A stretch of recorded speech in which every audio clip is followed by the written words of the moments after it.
नमस्कार दोस्तों, आपका स्वागत करता हूं इस YouTube channel SK coaching centre पर। दोस्तों, आज हम लोग रीजनिंग के एक और नए पार्ट को देखने वाले हैं। ये रीजनिंग का पार्ट नंबर आपका 177 होने वाला है।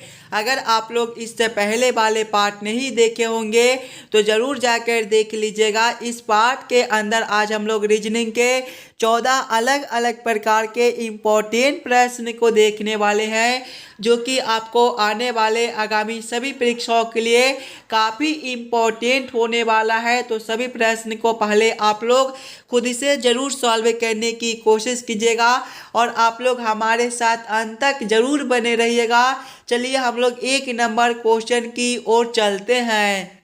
ये रहा क्वेश्चन नंबर 1। क्वेश्चन नंबर 1 आपको कह रहा है, नीचे दिए गए प्रश्न में संबंधित शब्द को चुनिए। संबंधित शब्द चुनने के लिए बोला जा रहा है। प्रश्न आपको कह रहा है, जिस प्रकार से गुलाब का संबंध फूल के साथ है उसी प्रकार से आप लोगों से पूछ रहा है, ये दोनों क्वेश्चन मार्क पे आपका कौन सा शब्द भरा जाएगा। सबसे पहले आप लोग ये समझने की कोशिश कीजिएगा, गुलाब से आपका फूल किस प्रकार से लिखा हुआ है, गुलाब से फूल आपका किस प्रकार से संबंधित है। इसी प्रकार के आप लोग संबंधित ऑप्शन को देखिएगा, ध्यान से देखिएगा। तो गुलाब आपका क्या होता है, गुलाब जो है वो आपका एक फूल होता है। इसी प्रकार के संबंधित ऑप्शन को देखेंगे तो ऑप्शन नंबर डी में देखिएगा, बरगद आपका क्या होता है, बरगद जो है ये आपका एक वृक्ष होता है। यानी कि इस वाले क्वेश्चन मार्क पे आपका बरगद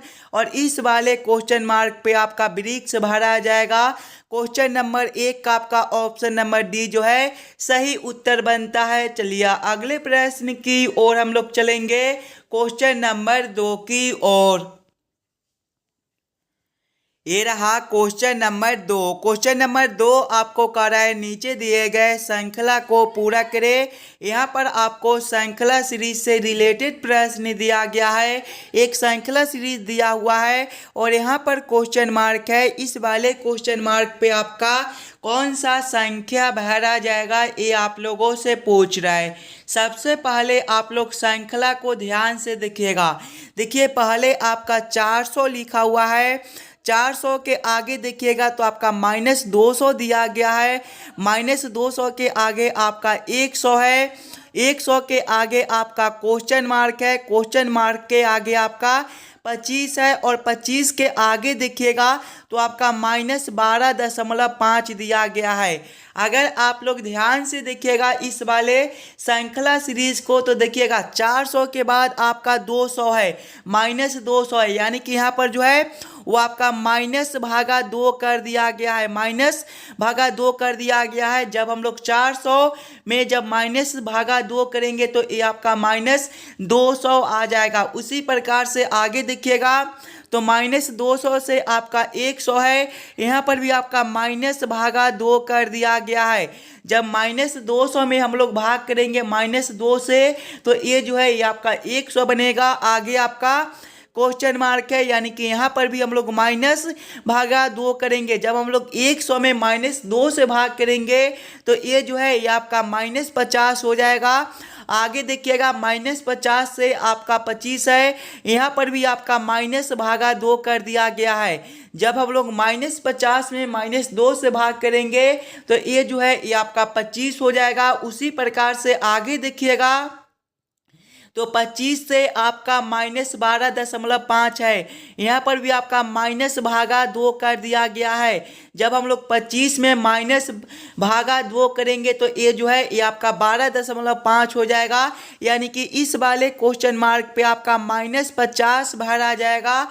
-50 आपका ऑप्शन नंबर ए में दिया गया है, जो कि आपका सही उत्तर बनता है। चलिए अगले प्रश्न की ओर हम लोग चलेंगे, क्वेश्चन नंबर 3 की ओर। ये रहा क्वेश्चन नंबर 3। क्वेश्चन नंबर 3 आपको कह रहा है, नीचे दिए गए प्रश्न में लुप्त संख्या ज्ञात करें। इस बार आपको मिसिंग नंबर से रिलेटेड प्रश्न दिया गया है। यहाँ पर आपका क्वेश्चन मार्क है। इस वाले क्वेश्चन मार्क पे आपका कौन सा संख्या भरा जाएगा, ये आप लोगों से पूछ रहा है। ये भी प्रश्न आपके आने वाले आगामी सभी परीक्षाओं के लिए काफ़ी महत्वपूर्ण प्रश्न होने वाला है। तो पहले आप लोग वीडियो को रोक लीजिएगा और खुद से ज़रूर सॉल्व करने की कोशिश कीजिएगा। इस वाले क्वेश्चन मार्क पे आपका कौन सा संख्या भरा जाएगा। अगर आप लोग ध्यान से देखिएगा प्रश्न को इस लाइन से, तो देखिए 4 है, 8 है, 16 है और 32 है। यानी कि अगर हम लोग 4 गुना 2 करते हैं तो ये आपका 8 होता है। उसी प्रकार से 8 गुना 2 जो है ये आपका 16 होता है और 16 गुना 2 जो है ये आपका 32 होता है। नीचे देखिएगा तो 6 से आपका 24 है, गुना 4 है। 24 से आपका 96 है, गुना 4 है। 96 से आपका 384 है, गुना 4 है। यानी कि गुना 2 गुना 2 गुना 2, उसके बाद नीचे वाले में जो है गुना 4 गुना 4 गुना 4, यानी कि बीच वाला में देखिएगा तो 5 से 15 है, गुना 3 है। ध्यान से देखिएगा आप लोग, पहले वाले लाइन में गुना 2 है, दूसरे वाले लाइन में गुना 3 है और तीसरे वाले लाइन में गुना 4। यानी कि आगे जो है वो हम लोग फिर से गुना 3 करेंगे। 15 गुना 3 आपका 45 होता है। यानी कि इस वाले क्वेश्चन मार्क पे आपका 45 भरा जाएगा। 45 से आगे देखिएगा तो 135 है। यहाँ पर भी आपका गुना 3 है। 45 गुना 3 आपका 135 होता है। यानी कि इस वाले क्वेश्चन मार्क पे आपका 45 भरा जाएगा। 45 आपका ऑप्शन नंबर ए में दिया गया है, जो कि आपका सही उत्तर बनता है। चलिए अगले प्रश्न की ओर हम लोग चलेंगे, क्वेश्चन नंबर 4 की ओर। ये रहा क्वेश्चन नंबर 4। क्वेश्चन नंबर 4 आपको कह रहा है नीचे दिए गए प्रश्न आकृति का दर्पण छवि चुनिए। यहाँ पर आपका एक प्रश्न आकृति दिया हुआ है।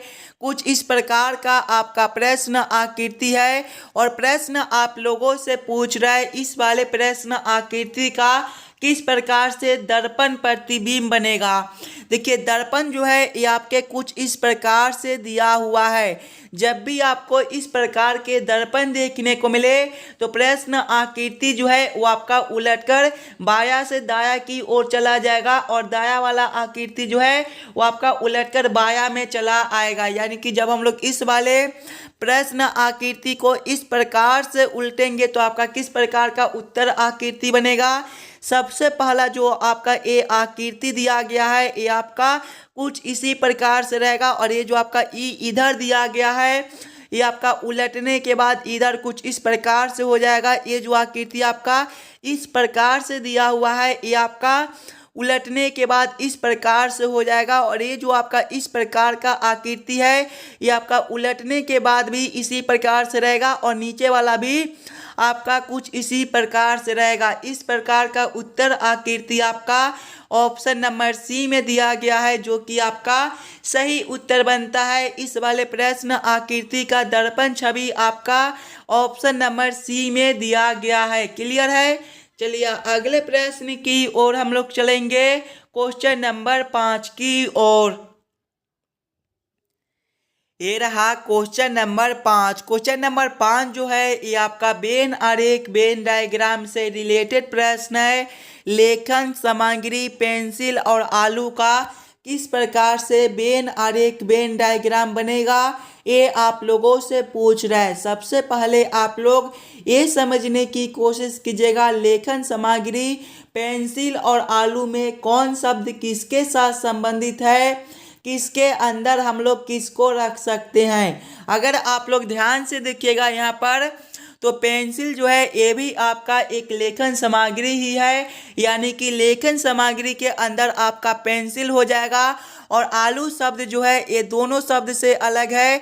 यानी कि आलू को हम लोग अलग कर देंगे। सबसे पहले हम लोग लेखन सामग्री के लिए एक गोला बना लेंगे और लेखन सामग्री के अंदर ही आपका पेंसिल हो जाएगा और आलू ये दोनों से अलग हो जाएगा। कुछ इस प्रकार से इसका वेन आरेख वेन डायग्राम बनेगा। इस प्रकार का वेन आरेख वेन डायग्राम आपका ऑप्शन नंबर डी में दिया गया है, जो कि आपका सही उत्तर बनता है। दोस्तों सभी प्रश्न को पहले आप लोग खुद से जरूर सॉल्व करने की कोशिश कीजिएगा। सभी प्रश्न इम्पोर्टेंट प्रश्न है। कुछ इसी प्रकार के प्रश्न आपको अभी सभी एग्जाम में पूछे जाते हैं। तो चलिए अगले प्रश्न की ओर हम लोग चलेंगे, क्वेश्चन नंबर 6 की ओर। ये रहा क्वेश्चन नंबर 6। क्वेश्चन नंबर 6 आपको कह रहा है दिए गए प्रश्न में संबंधित संख्या को चुनिए। इस बार आपको संबंधित संख्या चुनने के लिए बोला जा रहा है। प्रश्न आपको कह रहा है जिस प्रकार से 7 का संबंध 49 के साथ है, उसी प्रकार से आप लोगों से पूछ रहा है 11 का संबंध कौन सा संख्या के साथ होगा, जो इस वाले क्वेश्चन मार्क पे भरे जाएंगे। एकदम आसान सा प्रश्न है। देखिएगा हमें 7 से 49 लाना है। अगर हम लोग 7 का स्क्वायर कर देते हैं तो ये आपका 49 होता है। उसी प्रकार से 11 है, जब हम लोग 11 का स्क्वायर करेंगे तो 121 हो जाएगा। 121 आपका ऑप्शन नंबर ए में दिया गया है, जो कि आपका सही उत्तर बनता है। इस वाले क्वेश्चन मार्क पे आपका 121 भरा जाएगा। क्लियर है। चलिए अगले प्रश्न की ओर हम लोग चलेंगे, क्वेश्चन नंबर 7 की ओर। ये रहा क्वेश्चन नंबर 7। क्वेश्चन नंबर 7 आपको कह रहा है नीचे दिए गए प्रश्न में विषम आकृति को पहचान करें। यहाँ पर आपका एक प्रश्न आकृति दिया हुआ है, 4 आकृति दिया गया है और प्रश्न आप लोगों से पूछ रहा है ये चारों आकृति में सबसे अलग आकृति कौन सा दिया गया है। सबसे पहले आप लोग चारों आकृति को ध्यान से देखिएगा और समझने की कोशिश कीजिएगा ये चारों आकृति में आपका सबसे अलग आकृति कौन बनता है। अगर आप लोग ध्यान से देखिएगा तो आकृति ए, बी और डी में देखिएगा तो ये जो आपका नीचे वाला आकृति दिया गया है, ये तीनों में आपका एक ही प्रकार का दिया गया है। जबकि आकृति सी में यहाँ पर देखिएगा तो ये जो नीचे वाला आकृति है ये आपका सबसे अलग दिया गया है, यानी कि ये आकृति आपका सबसे अलग बनता है। तो क्वेश्चन नंबर 7 का आपका ऑप्शन नंबर सी जो है सही उत्तर हो जाएगा। चलिए अगले प्रश्न की ओर हम लोग चलेंगे, क्वेश्चन नंबर 8 की ओर। ये रहा क्वेश्चन नंबर 8। क्वेश्चन नंबर 8 आपको कह रहा है एक विशिष्ट कोड भाषा में PARK को TEVO लिखा जाता है। इस कोड भाषा में TALK को किस प्रकार लिखा जाएगा, ये आप लोगों से पूछ रहा है। ये जो प्रश्न है ये आपका कोडिंग डिकोडिंग से रिलेटेड प्रश्न है और जब भी आपको इस प्रकार के प्रश्न देखने को मिले तो सबसे पहले आप लोग ये समझने की कोशिश कीजिएगा ये आपका पार्क से TEVO किस प्रकार से लिख रहा है। PARK से हम लोग TEVO किस प्रकार से ला सकते हैं। ध्यान से देखिएगा, पहले आपका क्या दिया गया है, PARK दिया गया है और इससे क्या लिखा हुआ है, इससे आपका TEVO दिया गया है। अगर आप लोग ध्यान से देखिएगा सिंगल अक्षर को तो P से आपका T है। P जो है ये आपका ABCD के क्रमानुसार में 16वें नंबर पर होता है और T आपका 20वें पर +4 है। आगे देखिएगा A से आपका E है, यहाँ पर भी +4 बनता है। R से आपका B है +4 है और K से आपका O है +4 है, यानी कि सभी अक्षर में +4 कर दिया गया है। वही सेम हम लोग आगे करेंगे। आगे देखिएगा तो आपका क्या दिया गया है, आगे आपका TALK दिया गया है। इसके भी सभी अक्षर में हम लोग +4 करेंगे। T जो है ये आपका 20वें नंबर पर होता है, 20 + 4 आपका 24 और 24वें पर आपका X होता है। आगे देखिएगा A है, A आपका पहले नंबर पर होता है, 1 + 4 आपका 5 और 5वें पर आपका E होता है। आगे आपका L है, L 12वें पर होता है, 12 + 4 आपका 16 और 16वें पर आपका जो है वो P होता है। आगे देखिएगा आपका K है, K आपका 11वें पर होता है, 11 + 4 15 और 15वें पर आपका O होता है। कौन सा ऑप्शन में आपका XEPO दिया गया है। XEPO आपका ऑप्शन नंबर ए में दिया गया है, जो कि आपका सही उत्तर बनता है। चलिए अगले प्रश्न की ओर हम लोग चलेंगे, क्वेश्चन नंबर 9 की ओर। दोस्तों ये रहा क्वेश्चन नंबर 9। क्वेश्चन नंबर 9 आपको कह रहा है भाविन का जन्मदिन सोमवार 29 मई को है। यदि रचित का जन्म 17 नवंबर को हुआ था तो उसी वर्ष रचित का जन्मदिन सप्ताह में किस दिन को होगा, ये आप लोगों से पूछ रहा है। ये जो प्रश्न है ये आपका कैलेंडर से रिलेटेड प्रश्न है, और कुछ इस प्रकार के भी प्रश्न आपको बार बार एग्जाम में पूछे जाते हैं, तो पहले आप लोग खुद से जरूर सॉल्व करने की कोशिश कीजिएगा। सबसे पहले आप लोग प्रश्न को ध्यान से पढ़िएगा और समझने की कोशिश कीजिएगा। देखिए प्रश्न पहले आपको कराए, भाविन का जन्मदिन सोमवार 29 मई को है, यानी कि 29 मई को कौन सा दिन है, सोमवार दिन है। आगे प्रश्न को पढ़िएगा, यदि रचित का जन्म 17 नवंबर को हुआ था तो उसी वर्ष रचित का जन्मदिन सप्ताह में किस दिन को होगा, यानी कि 29 मई को सोमवार दिन है, तो आप लोगों से पूछ रहा है उसी वर्ष में 17 नवंबर को कौन सा दिन आएगा। जब भी आपको इस प्रकार के कैलेंडर से रिलेटेड प्रश्न देखने को मिले तो सबसे पहले ऐसे प्रश्न में पहले आप लोग 29 मई से लेकर 17 नवंबर के बीच वाले दिन को निकाल लीजिएगा। सबसे पहले 29 मई को देखिएगा, तो मई जो है ये आपका 31 दिन का महीना लगता है दोस्तों, और मई में आपका 29 दिन दिया गया है, यानी कि जब हम लोग 31 में से 29 माइनस करते हैं तो ये आपका 2 बचता है। और मई के बाद आपका कौन सा महीना आता है, मई के बाद आपका जून होता है, और जून जो है ये आपका 30 दिनों का महीना होता है। जून के बाद जो है वो आपका जुलाई होता है, और जुलाई आपका 31 दिन का महीना होता है। जुलाई के बाद आपका अगस्त होता है, अगस्त भी आपका 31 दिन का महीना लगता है। अगस्त के बाद जो है वो आपका सितंबर होता है, सितंबर आपका 30 दिनों का महीना लगता है। सितंबर के बाद आपका अक्टूबर होता है, और अक्टूबर जो है ये आपका 31 दिन का महीना लगता है। और अक्टूबर के बाद आपका नवंबर होता है, और नवंबर में ध्यान से देखिएगा तो 17 नवंबर, यानी कि 17 दिन ही दिया गया है, तो हम लोग प्लस 17 ही करेंगे। सभी को आपस में जोड़ लीजिएगा। जब हम लोग 2 + 30 + 31 + 31 + 30 + 31 + 17 करेंगे तो ये टोटल जो है ये आपका 172 हो जाएगा। यहाँ पर आप लोग समझने की कोशिश कीजिएगा, टोटल दिन हमारा 172 बनता है, यानी कि 29 मई से लेकर 17 नवंबर का जो बीच का दिन है वो आपका 172 दिन बनता है। 29 मई को सोमवार दिन है, यानी कि 29 मई को सोमवार दिन है, तो 172 दिन बाद आप लोगों से पूछ रहा है कि कौन सा दिन आएगा। तो अब हम लोग क्या करेंगे कि 172 में जो है वो 7 से भाग कर देंगे दोस्तों। 7 से हम लोग इसलिए भाग करेंगे, सप्ताह जो है वो आपका 7 दिनों का होता है। 7 दिन के बाद जो है वो दिन आपके फिर से आ जाते हैं। जब हम लोग 7 से भाग करेंगे तो आपका 2 से लगेगा, 14 हो जाएगा, यहाँ पर आपका 3 बचेगा, और ये जो है ये आपका 2 हो जाएगा, 7 चक 28 लगेगा।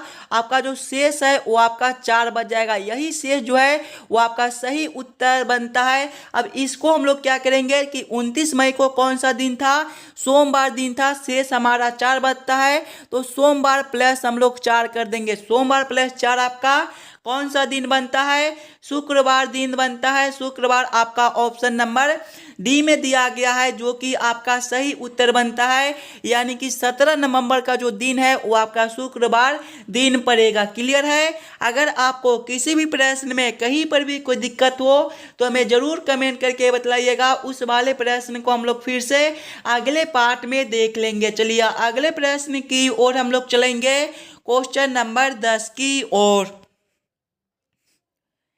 ये रहा क्वेश्चन नंबर 10। क्वेश्चन नंबर 10 आपको कह रहा है नीचे दिए गए निम्नलिखित शब्दों का सही क्रम बताएं। इलाज, डॉक्टर, रोग निदान और औषधि का किस प्रकार से सही क्रम बनेगा, ये आप लोगों से पूछ रहा है। सबसे पहले आप लोग सभी शब्दों को ध्यान से देखिएगा और समझने की कोशिश कीजिएगा। ये सभी शब्दों का आपका किस प्रकार से सही क्रम बनता है। देखिए इसमें सबसे पहले जो है वो आपका रोग हो जाएगा, यानी कि 3 नंबर। रोग के बाद जो है वो आपका डॉक्टर हो जाएगा यानी कि 2 नंबर। डॉक्टर के बाद जो है वो आपका इलाज बनेगा यानी कि 1 नंबर। इलाज के बाद जो है वो आपका औषधि हो जाएगा यानी कि 5 नंबर। और औषधि के बाद ही आपका निदान होगा यानी कि 4 नंबर। कौन सा ऑप्शन में आपका 3, 2, 1, 5, 4 दिया गया है, देखिएगा ध्यान से।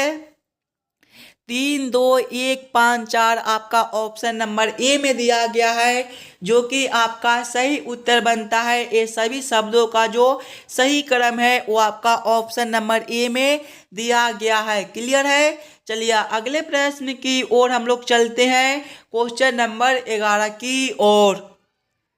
ये रहा क्वेश्चन नंबर 11। क्वेश्चन नंबर 11 आपको कह रहा है यदि घटाव आर के लिए है, जोड़ ए के लिए है, भाग बी के लिए है एवं गुना सी के लिए है तो तर्क समीकरण का मूल क्या है। यहाँ पर आपका एक समीकरण दिया गया है 25A 37C 2B 4R 1 बराबर क्वेश्चन मार्क। इस वाले क्वेश्चन मार्क पे आपका कौन सा संख्या भरा जाएगा ये आप लोगों से पूछ रहा है। और इस वाले प्रश्न में आप लोग ये भी याद रखिएगा कि बोर्ड मार्क्स का नियम लागू नहीं होगा, यानी कि सीरियल बाय सीरियल प्रश्न को हल करना है। ध्यान से देखिएगा।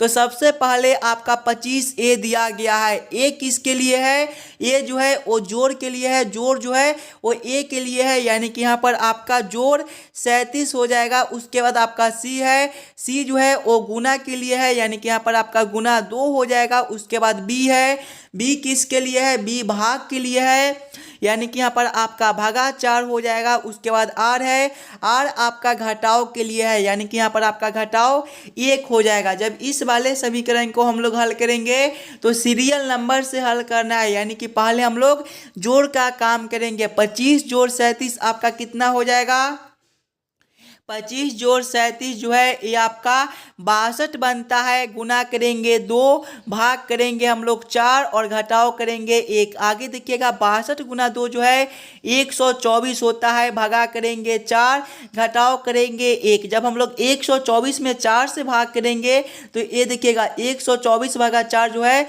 ये आपका 4 तिया 12 1, यानी कि 31 हो जाएगा। 31 घटाव 1 जो है ये आपका 30 बनता है। 30 आपका ऑप्शन नंबर सी में दिया गया है, जो कि आपका सही उत्तर हो जाएगा। इस वाले क्वेश्चन मार्क पे आपका 30 भरा जाएगा। क्लियर है। चलिए अगले प्रश्न की ओर हम लोग चलेंगे, क्वेश्चन नंबर 12 की ओर। ये रहा क्वेश्चन नंबर 12। क्वेश्चन नंबर 12 आपको कह रहा है नीचे दिए गए अक्षर श्रृंखला को पूरा करें। इस बार आपको अक्षर श्रृंखला से रिलेटेड प्रश्न दिया गया है। एक अक्षर श्रृंखला दिया हुआ है और यहाँ पर क्वेश्चन मार्क है। इस वाले क्वेश्चन मार्क पे आपका कौन सा अक्षर भरा जाएगा ये आप लोगों से पूछ रहा है। सबसे पहले आप लोग अक्षर श्रृंखला को ध्यान से देखिएगा। देखिए पहले आपका क्या दिया गया है, BDG दिया गया है। इसके आगे देखिएगा तो आपका HJM दिया गया है। इसके आगे देखिएगा आप लोग तो NPS दिया गया है और इसके आगे आपका क्वेश्चन मार्क है। सभी बच्चे पहले वीडियो को रोककर इस वाले प्रश्न को खुद से जरूर सॉल्व करने की कोशिश कीजिएगा। पहले आप लोग अक्षर श्रृंखला को ध्यान से देखिएगा और समझने की कोशिश कीजिएगा आपका किस प्रकार का अक्षर श्रृंखला दिया हुआ है। अगर आप लोग ध्यान से देखिएगा सिंगल सिंगल अक्षर को तो B से आपका H है, यहाँ पर +2 है, यहाँ पर +6 है। देखिए B जो है ये आपका दूसरे नंबर पर होता है और H आपका 8वें पर +6 है। आगे देखिएगा H से आपका N है, H आपका 8वें पर होता है और N 14वें पर, यहाँ पर भी आपका +6 है। +6 तो आगे भी हम लोग +6 करेंगे। N आपका 14वें पर होता है, 14 + 6 20 और 20वें पर आपका T होता है। दूसरे वाले अक्षर से देखिएगा तो D से आपका J है, D 4थे पर होता है, J 10वें पर +6 बनता है। आगे देखिएगा J से जो है वो आपका P है, J आपका 10वें पर है, P 16वें पर, यहाँ पर भी आपका +6 बनता है। आगे देखिएगा तो P से आपका क्वेश्चन मार्क है, +6 तो आगे भी हम लोग +6 करेंगे। P आपका 16वें पर होता है, 16 + 6 जो है ये आपका 22 होता है और 22वें पर आपका भी होता है। तीसरे वाले अक्षर से देखिएगा तो जी से आपका एम है, यहाँ पर भी आपका +6 है। एम से आपका एस है, +6 है। तो आगे भी हम लोग +6 कर देंगे। एस आपका 19वें पर होता है, 19 + 6 आपका 25 और 25वें पर आपका वाई होता है। कौन सा ऑप्शन में आपका TVY दिया गया है? TVY आपका ऑप्शन नंबर ए में दिया गया है, जो कि आपका सही उत्तर बनता है। इस वाले क्वेश्चन मार्क पे आपका TVY भरा जाएगा। क्लियर है? चलिए अगले प्रश्न की ओर हम लोग चलेंगे, क्वेश्चन नंबर 13 की ओर। ये रहा क्वेश्चन नंबर 13। क्वेश्चन नंबर 13 जो है ये आपका कथन निष्कर्ष से रिलेटेड प्रश्न है और ये भी प्रश्न आपके आने वाले आगामी सभी परीक्षाओं के लिए काफ़ी इम्पोर्टेंट प्रश्न है। तो पहले आप लोग खुद से ज़रूर सॉल्व करने की कोशिश कीजिएगा। जब भी आपको इस प्रकार के प्रश्न देखने को मिले तो सबसे पहले आप लोग कथन को ध्यान से पढ़िएगा और उस कथन को वेन आरेख वेन डायग्राम पर सेट कर लीजिएगा, ताकि प्रश्न को सॉल्व करने में आपको आसानी हो। कथन एक आपको कह रहा है कुछ राजनीतिक सामाजिक कार्य करता है।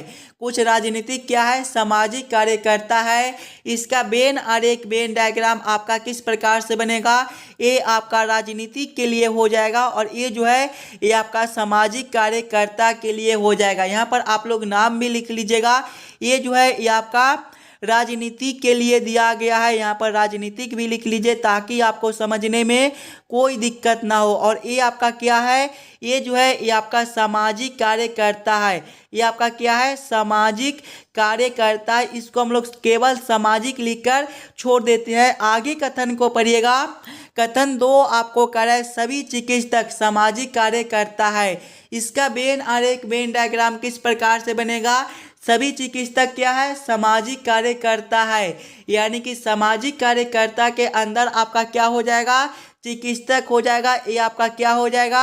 ये जो है ये आपका चिकित्सक है। यहाँ पर आप लोग चिकित्सक भी लिख लीजिए ताकि आपको समझने में कोई दिक्कत ना हो। अब आप लोग इस वाले वेन आरेख वेन डायग्राम के आधार पर निष्कर्ष को सही या फिर गलत कीजिएगा। देखिए निष्कर्ष एक आपको कह रहा है कुछ चिकित्सक राजनीतिक है। ध्यान से देखिएगा तो चिकित्सक आपका ए है और राजनीतिक जो है ये आपका ए है। ये दोनों आपका अलग अलग है, यानी कि ये निष्कर्ष आपका गलत बन जाएगा। कुछ चिकित्सक राजनीतिक नहीं हो सकती हैं, ये निष्कर्ष आपका गलत बनता है। निष्कर्ष 2 को देखिएगा कुछ सामाजिक कार्यकर्ता चिकित्सक तथा राजनीतिक दोनों है। ध्यान से देखिएगा तो चिकित्सक और राजनीतिक ये दोनों जो है ये आपका अलग अलग दिया गया है, यानी कि ये भी निष्कर्ष आपका गलत बनता है। कुछ सामाजिक कार्यकर्ता आपके चिकित्सक तथा राजनीतिक दोनों नहीं हो सकते हैं। दोनों निष्कर्ष आपका